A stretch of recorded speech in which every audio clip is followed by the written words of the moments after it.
Biliyorsunuz savunma teknolojilerindeki o devasa değişimi anlamak için bazen geçmişe bakmak en iyisidir. Bugün geçmişin o imkansızlıklarla dolu, gerçekten çok zorlu teknoloji kısıtlamalarını alıp günümüzün son teknoloji dijital savunma kapasitesiyle kafa kafaya çarpıştıracağız. Odak noktamız ne mi? Askeri tarihimizin en büyük amfibi operasyonlarından biri 1974 Kıbrıs Barış Harekatı. Evet, bugün hep birlikte savunmanın o inanılmaz teknolojik evrimine tanıklık edeceğiz. Şimdi sizden sadece bir saniyeliğine şunu hayal etmenizi istiyorum.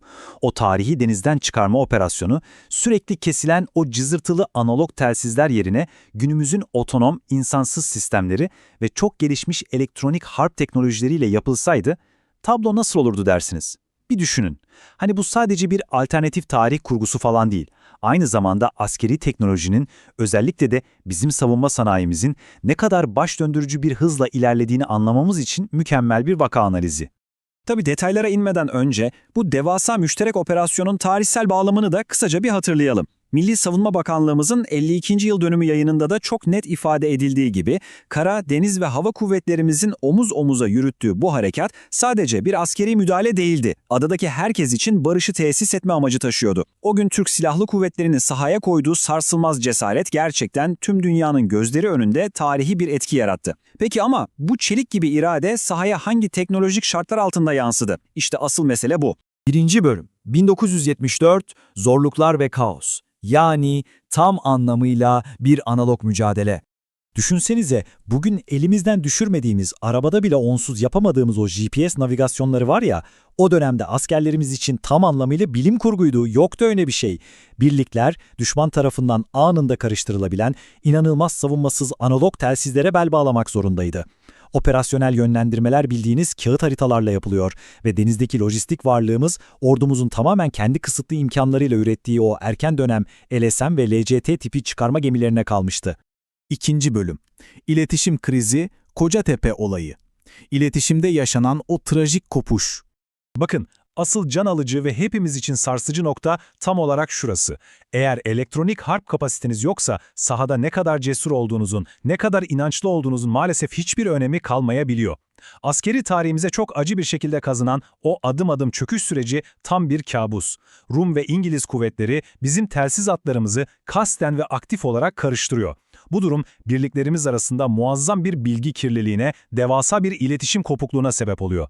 Peki sonuç, o kör düğüm halindeki kaos ortamında saatlerce havada talimat bekleyen Türk F-4 ve F-100 jetlerimiz maalesef yanlış istihbarat yüzünden kendi gemimiz olan TCG Kocatepe'yi hedef alıyor. İşte bu elektronik güvenliğe sahip olmamanın ödediği en ağır bedeldi. 3. Bölüm 1974'te hava ve deniz operasyonları. Adeta bilinmeyene doğru ilerlemek. Şunu bir gözünüzün önüne getirin. Kayseri'den kalkan dev nakliye uçaklarından adeta bilinmezliğin ortasına, karanlığa doğru atlayan komandoları düşünün. Ellerinde ne var? Sadece kağıt bir harita ve titreyen bir pusula. Bu şartlar altında o sarp, acımasız beş parmak dağlarına iniyorlar. İnanılmaz bir irade. Peki ya bugün? Bugün ise hedefinin milimetrik hesaplarla bulan, saniye saniye kesintisiz dijital gözlem sunan GPS teknolojisinin o soğukkanlı kusursuzluğuna sahibiz. Hani o gün sadece inançla ve pusulayla başarılan o mucizeyi bugün algoritmalar ve uydular kusursuz bir şekilde organize ediyor. 4. bölüme geliyoruz. SİHA'lar, yani gökyüzündeki o muazzam insansız güç, kesintisiz dijital gözlerimiz. Ve işte oyun değiştiriciler sahneye çıkıyor. Açık konuşalım, eğer bugün böyle bir operasyon düzenlenseydi, Bayraktar TB2, Akıncı TİHA ve Anka SİHA'larımız daha aylar öncesinden adayı saniye saniye milim milim izlemeye başlardı. Bu platformlar sayesinde harekat başladığı an daha tek bir Mehmetçik karaya ayak basmadan tüm düşman takimatları gökyüzünden yapılacak nokta atışlarıyla yerle bir edilirdi. Üstelik şu anda bu insansız hava araçlarımızın çoktan KKTC Geçit Kale Havaalanı'na konuşlandığını ve kelimenin tam anlamıyla her an göreve hazır beklediğini de özellikle hatırlatmak isterim. Bu eşi benzeri olmayan bir güç çarpanı. 5. Bölüm Koral ile elektronik harp. Yani radyo dalgalarını güvenceye almak ve görünmeze hükmetmek. Kısaca EH dediğimiz elektronik harp nedir biliyor musunuz? Radyo dalgaları, mikrodalgalar, kızılötesi gibi o göremediğimiz elektromanyetik spektrumun yepyeni ve görünmez bir savaş alanı olarak stratejik bir şekilde kullanılmasıdır. Bakın, bunu en basit haliyle şöyle özetleyebilirim. düşmanı tamamen sağır ve kör ederken kendi askerinizin kulaklarını ve gözlerini ardına kadar açmaktır. Bütün mesele bu. 1974'te başımıza onca iş açan o kırılgan cızırtılı analog telsizlerin yerini bugün Aselsan'ın geliştirdiği o meşhur Coral 200 elektronik harp sistemi ve tamamen yerli milli kriptolu yazılımlarımız aldı. Bu sistemler ne mi yapıyor?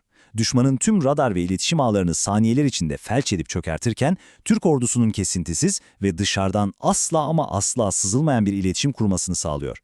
Yani az önce içimiz burkularak anlattığımız o Kocatepe trajedisi var ya, işte o olay bugünün teknolojisiyle taktiksel ve teknik olarak kelimenin tam anlamıyla imkansız hale getirilmiş durumda.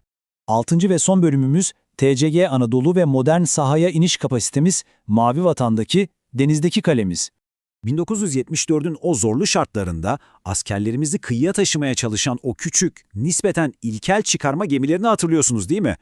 Bugün o gemilerin yerini alan devasa bir çelik kütlesi var. TC Anadolu. Denizdeki bu dev hareketli komuta merkezi, içinden doğrudan kıyıya çıkabilen zırhlı amfibi hücum araçlarını, yani ZAHA'ları ve su üstünde kendi kendine devreye gezen insansız deniz araçlarını, İDA'ları sahaya sürüyor.